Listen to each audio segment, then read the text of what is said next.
Assalamualaikum warahmatullahi wabarakatuh. Hello, my name is Alda Nur. In this video, we're going to talk about silent letter. So, silent letter in a word is one that is written but not pronounced. So, let's go to the video. So, for the letter A can be silent, especially in words that end in A-L-L-Y. For the examples, basically, romantically, musically. So I'm not pronouncing basically, romantically, musically, just pretending that the A wasn't there. So let's move to letter B. So for the letter B, there's rules. For the letter B, I was silent when it follows the letter M. For the example, climb, crumb, lamb, thumb, jam, plumber. Climb, crumb, lamb, thumb, jam, plumber. So I'm not pronouncing the B, I'm just pronouncing the M consonant sound. And then the letter B is often silent when it before consonant T. For the example, subtle, dead, dot, subtle, dead, dot.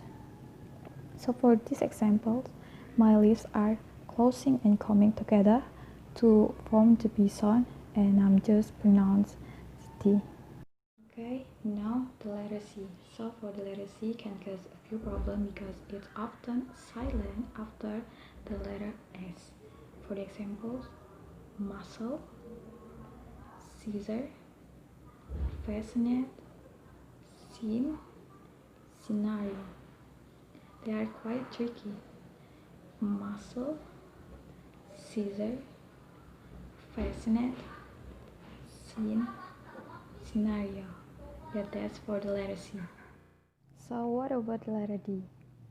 Yeah, it can be silent too. For example, Wednesday, handsome, sandwich. Wednesday, handsome, sandwich. So I'm not pronouncing the D, I'm just pronouncing the N consonant sound. And then a D can be very quiet but not quite silent, but very quiet in front of a G. So for the example, age, knowledge, bridge, hedge, budget. Age, knowledge, bridge, hedge, budget. So the D and the G combine together to produce Ch. Age, knowledge, bridge, hedge, budget. So that's for the D. Okay, so now the letter E. Letter E can be silent at the end of word. For the example, clue, back, test, give, some. Clue, back, test, give, some. And then sometimes the E affect pronunciation of previous vowel sound. For the example, hop, hop, sit, sight, slip, slide, hit, height. Okay, this rule doesn't apply if E is the only vowel.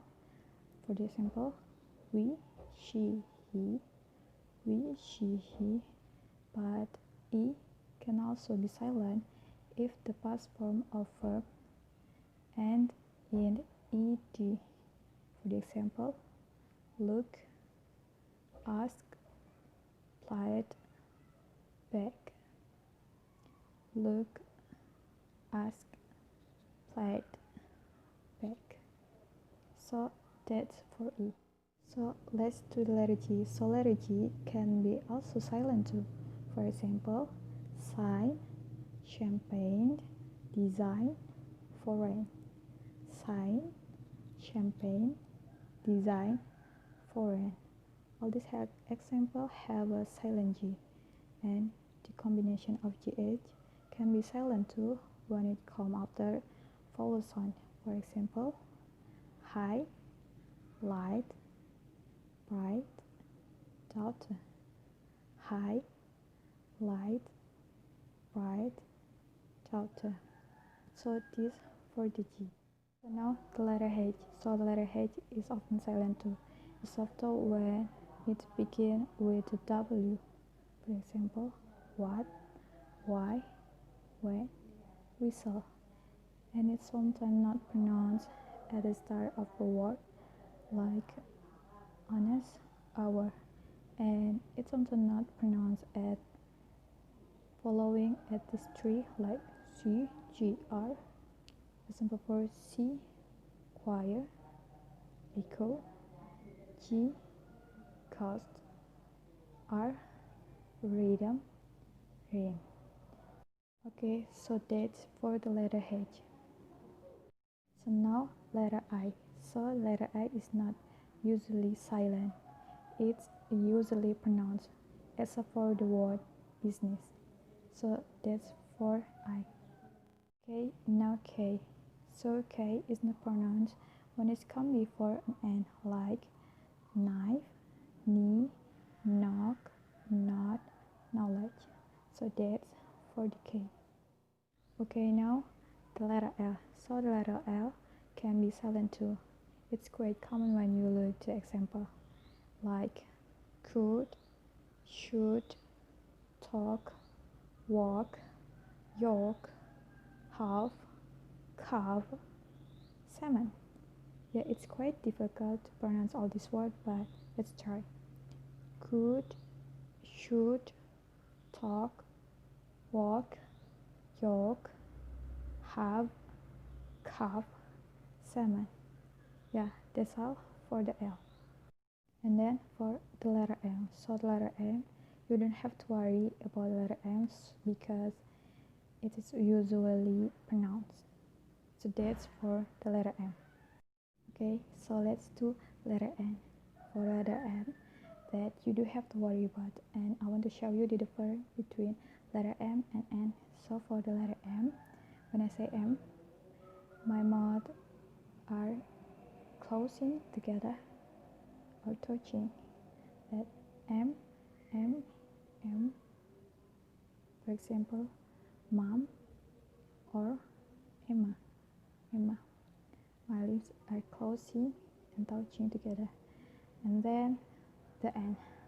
When I say N, my mouth is open and my tongue live on the roof of my mouth. And so that's the difference.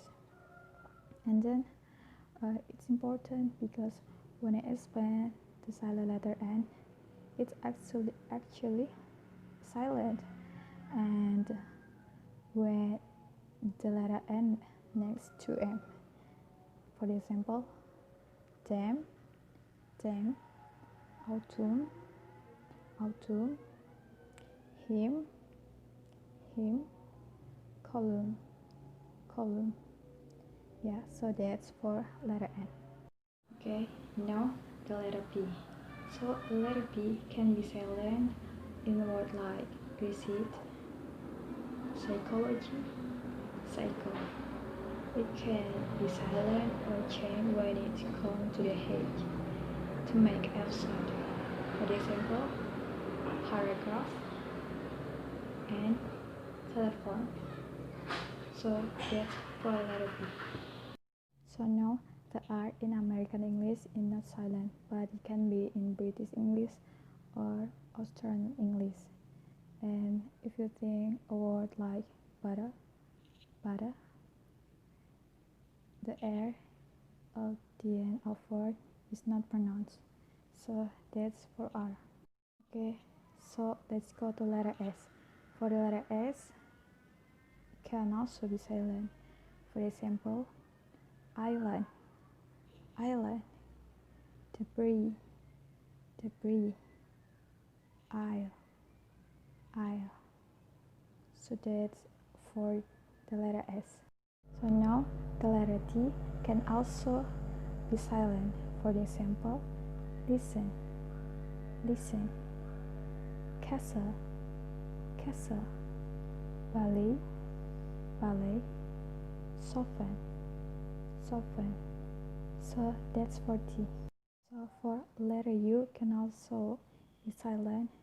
In this example, common in English word like guitar, guitar, guilty, guilty, tongue, tongue, guide, guide, guess, guess.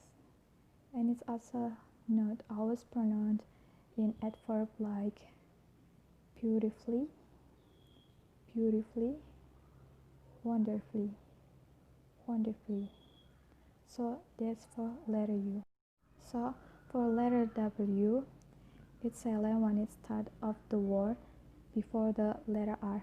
For example, wrong, reads, right, wrote, and also cannot pronounce this common word like who, however, how, to, sort, answer.